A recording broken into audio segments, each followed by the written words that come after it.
ঘরের জিনিসপত্র ভাঙাচোরা হলেও সাজিয়ে গুছিয়ে রাখলে, পরিষ্কার পরিচ্ছন্নভাবে গুছিয়ে রাখলে সেই জিনিসগুলোও কিন্তু ঘরটাকে অনেকটা সুন্দর দেখাতে সাহায্য করে।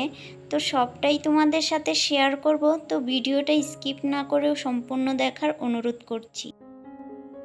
আজকে ঝিরঝির বৃষ্টি পড়ছে বাইরে প্রচণ্ড। তো আজকের ব্লগটি বাবুকে দিয়েই শুরু করলাম। বাইরে জানো তো প্রচণ্ড বৃষ্টি হচ্ছে কালকের থেকেই, আর কোনো রকমই কমছে না, কমছে তারপরে আবারও শুরু হচ্ছে বৃষ্টি জানো তো। আর তার মধ্যে জানো তো কারেন্টের যে সমস্যা হচ্ছে, এই হালকা পাতলা বৃষ্টি পড়ছে তাতেই কিন্তু কারেন্ট যাচ্ছে আর আসছে। যাই হোক, বাবুকে দিয়ে আজকের ব্লগটি শুরু করলাম। তো hello everyone, good morning, welcome to back to my channel Mamoni's blog. আশা করি তোমরা খুব ভালো আছো এবং সুস্থ আছো। আমিও মোটামুটি বেশ ভালো আছি এবং সুস্থ আছি। বৃষ্টির মধ্যে বেশি একটা ভালো নেই, যেহেতু বাইরের কোনো কাজই করতে পারছি না, তাই আর কি। যাই হোক, তবু ব্লগগুলো তোমাদের সাথে শেয়ার করতে হবে, চেষ্টা করছি প্রতিদিন ব্লগ দেওয়ার। তাই আর কি, যেরকমই হচ্ছে না কেন ভাবলাম তোমাদের সাথে শেয়ার করি। যতটুকুই কাজ করছি না কেন, ঘরে যতটুকু করা যাচ্ছে ততটুকুই তো শেয়ার করা যাবে, বাইরে তো কোনো কাজই করতে পারছি না।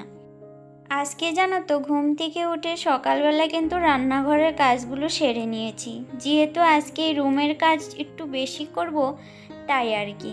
তো সকালে ঘুম থেকে উঠে সংসারের যেগুলো আশেপাশে ঘরদোর ঝাড় দেওয়া, সেগুলো কিন্তু আমি কমপ্লিট করে নিয়েছি। আর রান্নাঘর পরিষ্কার করে একদম চাটা খেয়ে তারপরে বেডরুম পরিষ্কার করতে আসলাম। জানো তো আজকে ভাবলাম একটু রুমটাকে একটু পরিষ্কার পরিচ্ছন্নভাবে গুছিয়ে রাখি, কেননা সবসময় কাজের ফাঁকে না সবসময় কিন্তু ঘর দুয়ারকে অতটাও সময় দেওয়া যাচ্ছিল না। তারপরেও কিন্তু প্রতিদিন চেষ্টা করি যতটা গুছিয়ে রাখা যায়। জানো তো ঘরে বাইরে সব দিকেই একদম হিমশিম খেয়ে যায় মাঝে মধ্যে। আর তার মধ্যে এখন যে বাবু এত দুষ্টুমি করা শিখেছে, আর তোমাদেরকে কি বলবো জানো তো। এই যে তোমাদেরকে দেখালাম সেদিন যে বিছানাটা, এখন আমার কিন্তু এনি টাইম এই কার্পেটটা পাতাই থাকে। ও যখন তখন বিছানায় ওঠে, আর যখন তখন ও বলতে না পারায় কিন্তু হিসু করে দেয়। তাই আর কি, প্রতিদিন কিন্তু আমার কার্পেটটা একদম পাতাই থাকে। তো যাই হোক, পাতা ছিল তাই ভাবলাম একটু ঝেড়ে মুছে পরিষ্কার করে পাতা হোক, তাই আর কি ঝেড়ে নিচ্ছিলাম। ঝেড়ে বালিশগুলো ঠিক করে গুছিয়ে রাখলাম। এখন চলে আসলাম, এই যে সুকেসের সামানগুলো দেখো, ভালোই কিছুদিন ধরে একটু ধুলো পড়েছে, তো ভালো করে ক্লিন করা হচ্ছিল না। তো ভাবলাম আজকে একটু সময় আছে, বাইরে যখন কোনো কাজই নেই, তাই আর কি, যেহেতু জামা কাপড় কাচারও মনে করো একটু টাইম লাগবে, যখন বৃষ্টি কমবে তখন আর কি জামা কাপড় কাচবো। এখন জামা কাপড় কাচাও নেই। রান্নাটা যেহেতু একটু দেরি করেই করব, বাবু স্কুল যাবে না যেহেতু আজকে রবিবার, তাই। আর ও তো গিটারের ক্লাসে যাবে ওই 11টা সাড়ে 11টার দিকে গিটারের ক্লাসে যাবে। তো গিটারের ক্লাসে যাবে, একটু দেরি করে যাবে, যেহেতু ওর ঠাম্মি রান্না করছে, সেখানে খেয়ে যেতে বলেছে। তো আমি ফাঁকে অনেকটা টাইম পেয়ে গেলাম, যেহেতু আমার একটু পরে রান্না করলেও হবে, যেহেতু আমরা মা ছেলে দুজন। আর আমি কিন্তু সকালবেলা চা খেলে আর একদম দুপুরে চান টান করে পুজো টুজো দিয়ে তারপরেই কিন্তু দুপুরের খাওয়া দাওয়া করি। আর ওই ফাঁকে কিন্তু বাবুকেও খাইয়ে দিলাম। আর খাইয়ে দিয়ে ওই সাইডে ও খেলা করছে ওর কাকুর সাথে। আর এদিকে ভাবলাম আমি ঝট করে ঘরগুলো একটু ভালো করে পরিষ্কার করে গুছিয়ে নিই। জানো তো ওই আমার সুকেসটা দেখতে পারছো, সেটা কিন্তু তোমরা যদি ভালো করে নজর দাও সেটাও কিন্তু ভাঙা।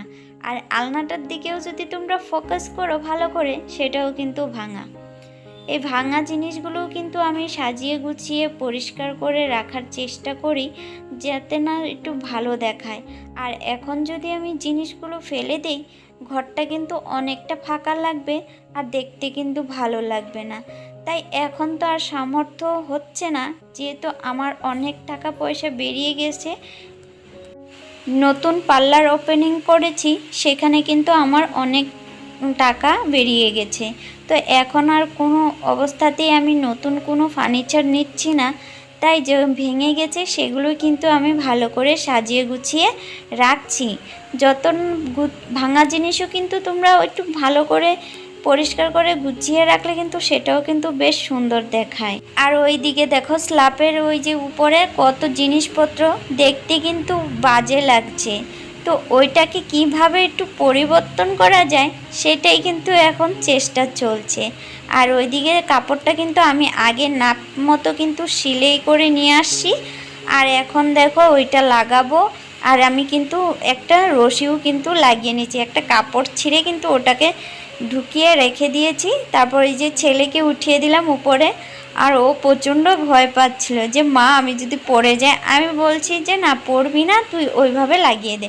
যেহেতু মই এখন নিয়ে আসতে পারবো না, বাইরে প্রচণ্ড বৃষ্টি হচ্ছে, তো ওকে আমি যে কুলে করে মানে চেয়ারে উঠিয়ে দিলাম। যাই হোক ফাইনালি এই যে এটা লাগিয়ে দিলাম। তো কেমন লাগছে অবশ্যই জানিও। তো তোমরাও এইভাবে ট্রাই করতে পারো, দেখতে কিন্তু এখন দেখো তোমরাই জানিও কেমন লাগলো।